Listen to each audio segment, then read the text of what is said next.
আজ Saturday evening কিছু তো স্পেশাল বানাতেই হবে, অন ডিমান্ড। তাই ফিশ ফ্রাই বানিয়ে ফেললাম। ফিশটাকে প্রথমে আমরা নুন আর লেবুর রস দিয়ে 10 মিনিট ম্যারিনেট করে রাখবো। তারপর একটা পেস্ট বানাবো আদা, রসুন, ধনেপাতা, কাঁচা লঙ্কা দিয়ে। সেই পেস্টটা দিয়ে মাছটাকে ম্যারিনেট করে আমরা 4 ঘন্টা মতো রেখে দিয়েছি ফ্রিজের মধ্যে।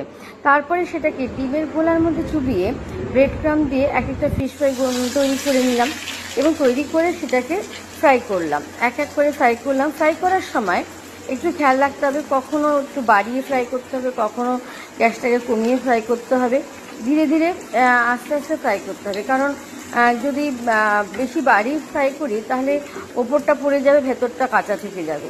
একটু কমিয়ে একটু বাড়িয়ে মাছটাকে ভাজতে হবে এবং এটা খেয়াল রাখতে হবে যেন পুড়েও না যায়, ভেতর থেকে মাছটাও ভালো ভাজা হয়। আমি এখানে ইন্ডিয়ান সালমন ফিশ ইউজ করেছি, আপনারা চাইলে বাসা বা ভেটকি ইউজ করতে পারেন। তৈরি হয়ে গেল ফিশ ফ্রাই। বাড়ির তো সবারই ভীষণ প্রিয়, আমার ছেলের তো ভীষণই প্রিয়। জমে গেল স্যাটারডে নাইট। Delicious.